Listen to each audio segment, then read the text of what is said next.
For us to do this, Soul Food on Star FM. We're talking soul food.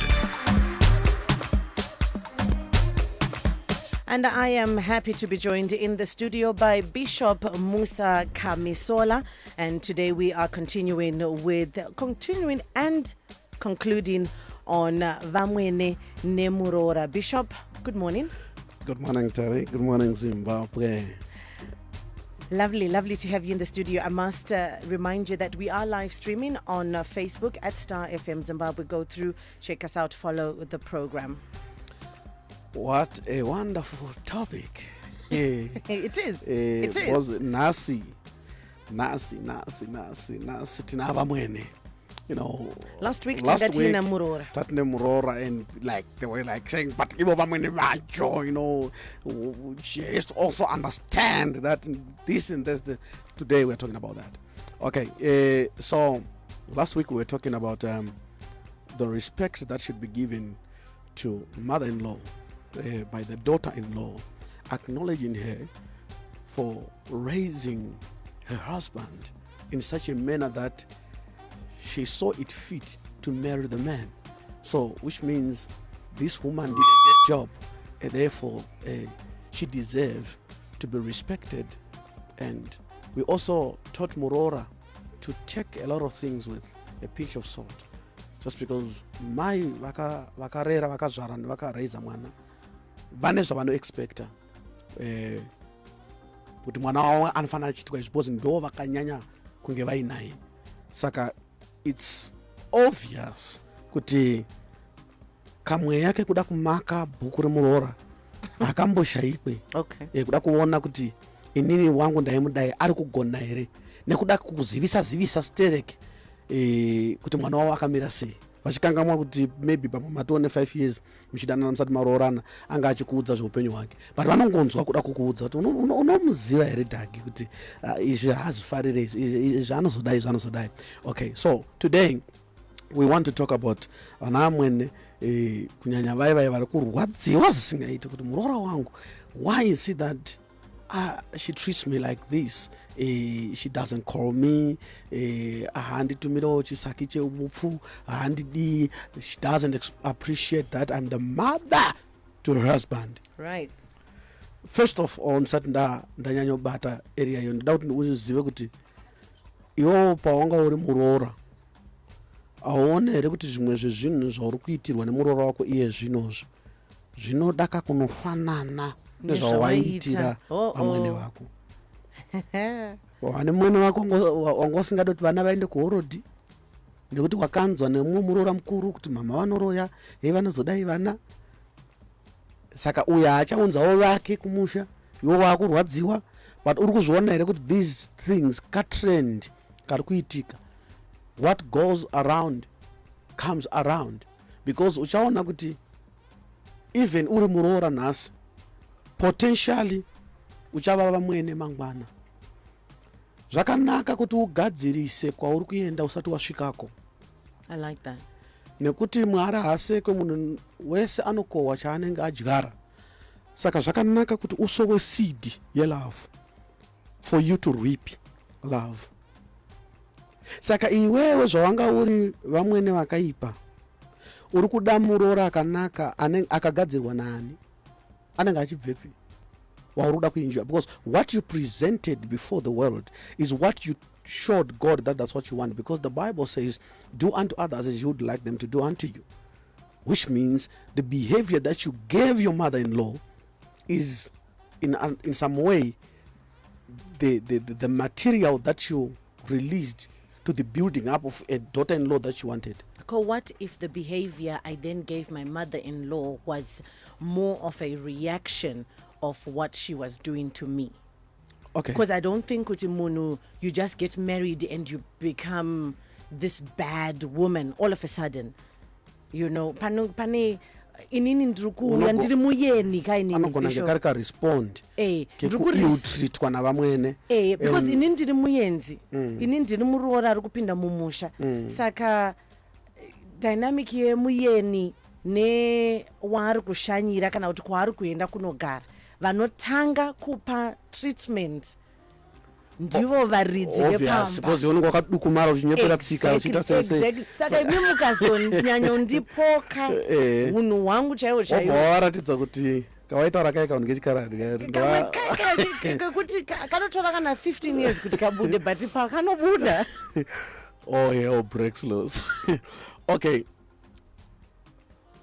ndanzwa that question and the answer is vengeance is not yours, because the moment you responder, you are also sowing a seed. Ukarowa ukadzorera marovana akunzi kana ukatosvika kupolisi azvinzi ndiani anga achidzorera avadaro vanoti marovana mese munenge muine mhosva yeviolence. Saka whatever you sow hazvina basa kuti wasowa nekuda kwei. You can sow as a response, but it's sowing. Whichever way it is, it's sowing and you reap. Saka iwewe vamwene vanga vari nhasi mairesponda unoziva sei kuti maybe what you are getting also from muroora wako is a response, because dambudziko riripo nderekuti whenever we sow a seed we never sure kuti ndisu takazosowa the seed when it's time to reap. Most of the time when the reaping time comes, as long as the seed is a bad seed, no one admits that they are the one who sowed that seed. Vacho vauri kutaura yavo kuti it was a response, ukanovabvunza vatozivi kuti wanga uchiresponda, vanongofunga kuti wanga uchiva disrespecta savamwene. Okay, let me get straight into the Vamwene part. Okay, Vamwene, like what Tari has articulated here, zvakanyanyisa kukosha kuti kana muroora apinda mumhuri murege kumupoka zvanga zvitaurwa naTari, but mumugamuchire semwana wenyu, not a foreigner who is trying to fit into the system, right, but as your own biological daughter. And you must also understand as an elderly mother, kuti children always make mistakes. Your own biological children, they make mistakes. Yes. Why are you expecting this Muroora to become a goddess just because she got married to your husband? It's impossible. Whenever she is bound to make mistakes because she is just but human. Kana ukanzwa mwana wako asitara kuti ndakazorora getsi mutosora chichi kudawo uko azvimuchinje munhu anodya sadza nemuromo unodya sauti takafanana, kukanganisa kwedu kunofanana. So number one, you must also take it as your own, because the moment yamunomtreat as a stranger, she will respond the same way. She will also treat you as a stranger. Ukamushowa kuti handisi mai vako, anogona kuzoresponda achiti hamisi mai vangu. Iwe unogona kusazozviziva manje kuti ndiwe wakamuratidza kuti I'm not your mother.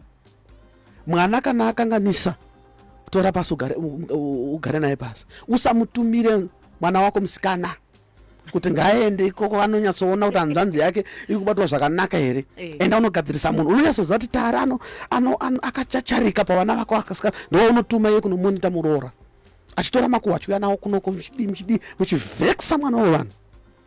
You must accept that this woman akabvuma kudanana nemwana wenyu, muchinyatsoziva kuti mwana wenyu haana mari, akabvumiwa nemwana. Muchinyatsoziva mimwe misikanzwa yamakatadza imi kupedza pamwanakomana wenyu, akamuda aine misikanzwa iyoyo. Vamwe vacho munotoziva kuti ane vakadzi 2-3, vamwe vaakamboroora vakamutiza, but uyu achizviziva kuti kune vamwe vakambotiza, watora risk yekuva nemwana wenyu. Izvozvo munofanira kumuappreciate nekunzwisisa kuti wakomana nekunetsa kunoita dhuni. Mukutaura here kuti keresi avhuma kugara nesu. Mwanangu ndinotenda nekuuya kuzopa part of this family. Sununguka mwanangu. You know, when I got married, takatakura Muroora ndobva taenda naye kumusha. Anomunoziva kunaye zvinoitwa so Muroora ndobva abvunza vangana because anoperekedzwa. Ndobva abvunza bamukuru akamusola. Sanzi naye bamukuru to mukango waye mafo here 5 here how do we do it kuti vaite chinonzi chiroora kune chinonzi chiroora chandataura last week cheche kuti unofanira kuchiita zvekutsvaira panze kubatidza munhu wese ngikini moto pamvura yekugeza. And God said no, munomuka dzamunosimuka kumba kwenyu imi musamuke na 4. Okay. Nda pawiki ramuri kuno muchamukira vanhu na 4. Make sure that everyone awana mvura yekugeza every day. But mukazogarisa muchaona makumuka na 8 munovengwa kuti agarisa aguba, that's why misbehave. Yet madzokera ku nature yenyu chaiyo zviri nani kana muchigara muchimuka na 6 pamba penyu kana na 7 mukai na idzodzo vanhu vakuzivei ne time dzamunomuka kuitira kuti murege kushanduka mangwana. But was that wisdom? Yes. It was? Yes. You know what? Dambudziko rinoitika ndekuti munhu muroora kana paanoyapamba ano inherita a character yaasina. But ndiye kuti kwandakaroorwa. But the character here I sustain for a long time. Imagine it were at 18 or at 20 years, all right. And you are expecting to live with that man for the next 50 years. Are you going to be waking up every day at 4 a.m.? Are you going to do that? Because the Paulo is one assume that's your character. You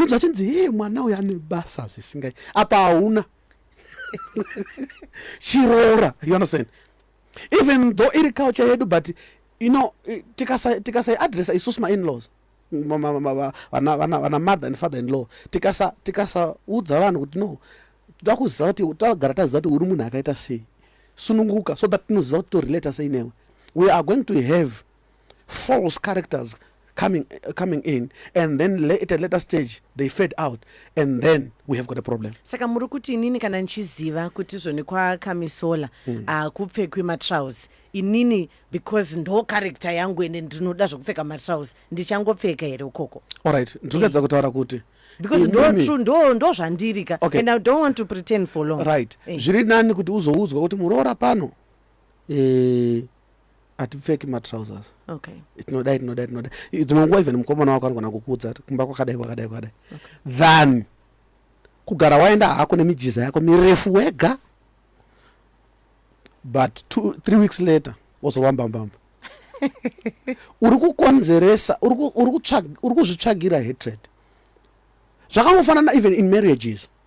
What makes marriages sour is pretense. We want to be what we are not. We are so understanding. When we are angry, we don't show that we are angry. We just say, baby, don't do that. But now when we are in marriage now, we are now hitting the tables. We are now batana makora and all that. And now this is a strange character. And you do not know what munuyu. Those angari all along. Saka ino amwene, munogona na atezhara. Munogona ngemaka a certain standard pamusha. But musiri makareza muroora. Zviri nani kana makaisa that standard mutange kumteacher standard yenyu than kumexpecta kuigona, because ana kuramba kwenyu. Yeah. We are coming from different backgrounds and upbringings. Vamwe vanobva kuMozambique, vamwe vanobva kuMalawi, vamwe vanobva kuZambia, vamwe vanobva kwaGutu, vamwe vanobva kwaMurewa, vamwe vanobva kwaMutare. Izvozvo ma different approaches. Saka kana munhu akuuya mumusha menyu muchiziva kuti ari different, muregai kumutora semutorwa. Asi muchiexpecta kuti agone zvimba menyu. Mudzidzisei zvamuno expecta kuti okay, this is our way of doing things. Can you do it? Semadzidzisiro amaita vana venyu, vana venyu havana kungokura vaine that level of respect. You trained them to become like that. So coming through on WhatsApp, good morning. What the pastor is saying is very true. Inini two of varora vangu vaiti amai muroi, but ivo vaida varora vavo. She's late now, but vakashaya vatopinda busy kutonga nyaya dzevarora ivavo vave kutukwa nevarora vavowo vari kunziwo vari muroi. Saka what goes around surely comes around, and they say karma, it does not miss your address. Hey. It knows where to go. Yes. And the other thing, unoziziva here kuti Mwari akatozozviziva kuti maana amai amudi kusiyana nevana venyu kunyange varoora. Iko kuchinzikana kwaroorwa munhu anobva kumusha kwavo oenda kunyange pakaroorwa Rebecca naIsaac akanotorwa akawiwa naye kumba kwana Abraham kuti Isaac ane mudzimai wake, but pakunyorwa Bhaibheri rakatangera nopidigurwa so zvikanzi naizvozvo murume achasiya baba namai vake ononamatirana nemudzimai wake, vaviri ava vachava nyama imwe chete. Bhaibheri rakatonzwa kuti ngaabve pamuri anonamatana nemudzimai wake. Kubva uko ndekupi? Attachment. Mwari vakaona kuti hazvina kunaka kuti munhu agare ari woga, ndokubva varega kumusikira amai, ndokubva vamusikira mudzimai. Saka munofanira kuadmita saamai kuti no matter how much you try to be good to your son, he will always be lonely until he finds a wife. It is true. Saka imimi hamugone kupedza loneliness yemwana wenyu. You are not enough. Kana auye akwana murume mukuru ane ndebvu sedzangu, ibva imatoziva kuti kana akakudaisa akati mama, kana mukaenda mese out, izivai kuti ane loneliness isingade imi, isingagone kurapwa nemi, inoda mudzimai wake. Saka kana mudzimai akuuya kuzofita akutora juti rake, musamurambidza. Ndakana mukada kuswera naye mukomana, you will always be a lonely man. Accept the reality that you can never take the place of a wife in the life of your son. You must accept that your son needs someone else who is a female, and that female is not you. Izvo zvikangoitika izvozvo, ende mukamuona auya nemuno mutema anenge Bishop Musa, munofanira kuaccepta nekuti ndo type yanu, ndo zvinopedza loneliness yake izvozvo. Hey. Mukaona ata choice yaaita ari kutenda kuti ndo zvinopedza kuva lonely kwake, amugone kumumekera choice yekuti dai unga wazenge warora ningi ndiye anenge ane hunhu kwa loneliness yake haisi kutsvaga munhu ane hunhu, iri kutsvaga munhu anopedza chirwere chiri maari chinonzi loneliness, chakanzi naMwari hazvina kunaka kuti agara ari ega kana ari lonely. Morega kuva in control. Do you know what? Whenever you see chaos around, zivai kuti kune munhu ari panzvimbo iyoyo overstay their welcome. Okay. As long as the place is not in peace, somebody is overstayed. Mai vakareiza mwana ndokubva akura, ndokubva ava murume mukuru, ndobva aroora, ndokubva varamba vachida kuva type yaamai vavanga vari mwana ine 5 years. That's why there is this loggerhead. She wants to make decisions for a child. Ndinamo mwana akaroorwa kumondoro, vamwene vake ndo vaimupa mari yepay. Mwana aiti kana akabva kubasa atambira mari yake, waienda nayo yose onoipa kuna mai vacho. Mai vacho ndo vaishedza Muroora kuti Muroora, uri kuda chiiwe neshuga? Handina mama. Umupa shuga. Une chii chimwe chikudiwa? Mwana ari kuda mapamba. Daiwa mapamba chirungu. Wachaima nepi mupfekedze mara isi kunyatsokwana bhozi pane zvandoda kuita wenini. Vari vamwene vari kuita izvozvo. Do you know the reason why? Zviri kunzi pakafa baba vemukomana, mai ndobva vanzi pachivanhu chiya chokunzi zvinonzi taura anonzi musara pavana. Vakanotora mvura vakanopa mwana wavo mukomana, zvikanzi ndiye murume wangu, ndiye achaona nezveupenyu hwangu. Saka vaiudza Muroora, vazhinji vanozviita. Saka vakatoudza Muroora kuti uyu ndiye murume wangu, zvokuti iwe pauri kutouya uchitofitawo ini nezvimwewo zvandisingazokwanisa kuita ini zvemubedroom menyu, but as far as it's concerned, I am the first wife to this man. Pakafa baba wake ndiye munhu wandakapa chirongo. Hey. That's wickedness. It is. You understand? Saka it's overstaying your welcome. I just thought that it was more of andiskuda kuzoita, you know, my wifely duties kuna probably bamnin kana kuti any other relative anenge ari mumusha. That's what I thought. That's what others do. Yeah. Vanenge vachingonzvenga uvongopa mwana kuti zvibva zvavongofarana. But spiritually. But this one, she did it so that she may gain control over her own son. Kune vana vamweni vakanteera izvozvo vane total control, zvokuti Muroora anogona kufunga kuti akaipa, but vane total control over their own son, zvokuti decision ikamekwa mubedroom aiswe chidhindo kusvikira mama vakonfema kuti zvine musoro. Mama akati hazvina musoro zvatofa. Iwe unongoudzwawo nanchifunga kuita zvakati. Iwe ukati hazvisirizvo. Mama vakati ndizvo. Saka tinoprepare kasei, I mean, my parents ane vanakomana.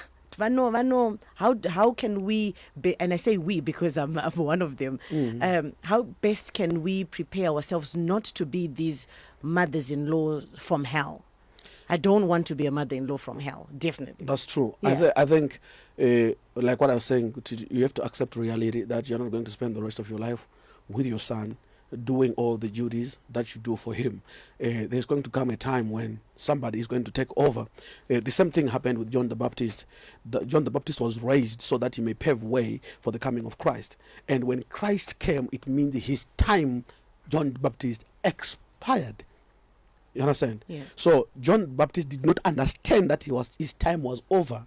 So he continued baptizing. He continued trying to do even things that he was not called for.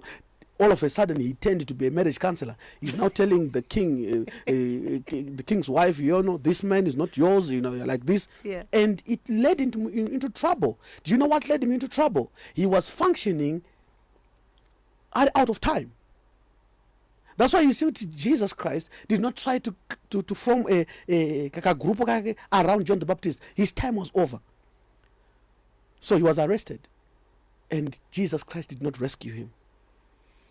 And he was surprised. He was like, this man, is he the real Messiah? I'm here and he's preaching. He sent 2 of his disciples and said, go and ask the man. He's the one. John Baptist. But now he's doubting. He said, go and check if that man is the right person. He went there. Jesus said, wait, I'll do things. He did things, miracles, and said, go and tell him.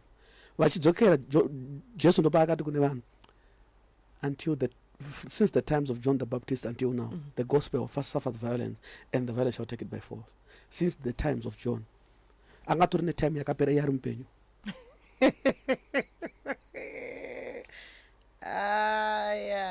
saka unogona kufunctiona wakabuda out of season. Yes, unopinda trouble. Vamwene zivai kuti nguva yakwana. All right, so coming through on WhatsApp, I know we did say that today we wanted to conclude on this one, but panema requests are kuya Bishop Kutusoni. I think today with third series muzo conclude ipapo. Why? Because trukuda kuti mutibatiro nyaya yekuti vamwene mudzimai nemurume hanzi varume vari kuti how best can we handle such situations? Where is our place kana mukadzi wangu namai vangu vachirwisana? So we have spoken about the daughter-in-law, we have spoken about the mother-in-law, and now we need to talk about the son, the one who's caught in between. Between the sea and the devil. Can you be? How about a situation where hubby works out of the country, then only see and chigara na mai vake without my consent? Zvinofambiswa sei? Uko ndo kufarisa. Kwani? Kwasani.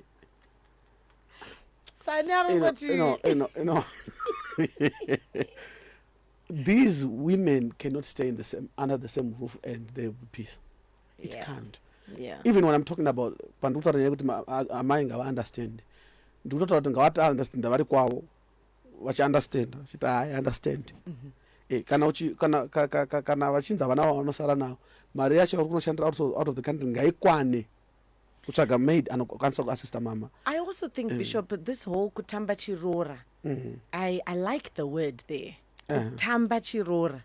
It simply means I'm putting up an act to make you guys believers. I don't always have to do that because andigarinemi. That is true. Saka regai mumbo ndipa space yangu yekumboita main actor. Kana ndabva kumusha ukoko ndobva nanosorora wangu zvekumba kwangu. Wana ndozvinoitika manje. It's true, chinotonzi kutamba chirora. It has to be an act. It is. But people take it for a reality. That's why you see they comment on what you've done paku actor, which means they believe that's what you are. If I see Queen Moroka kissing someone, they I must not take it to us. I'm sorry, but someone movie. Maya Zuka ndo akavenga. Bishop. So you see, that's it. Okay, let me just finish this part. Ndishingotini. Kaona baba mumba vachibvunza mukitchen mekuti sauti yamaisa apa haisi shoma here munyu uyu, dai matiwedzere. Unonzwa mai havadairi zvemunyu, vanoti imboendai kune vamwe muno kunotandara varume benyu vari kuti zvamuri kuda kuedza kuita panapa hamufanenge muri pano, you have overstayed your welcome. Ukaona vambofana vakuona kuti tii yanwiwa kukentini shuga yati wande. Pane munhu anofana kuona shuga iyoyo, saka amwene musaone zvakawanda. Yeah, we were live streaming on Facebook at Star FM Zimbabwe. Please go through and check us out. Drop a comment and we'll be back next week. We had promised that we are going to conclude today, but it seems we have got to conclude next week. Yeah. Tichimbo Betero, the common denominator. Sun. Star FM sounding good all the time. It is 10 o'clock this time.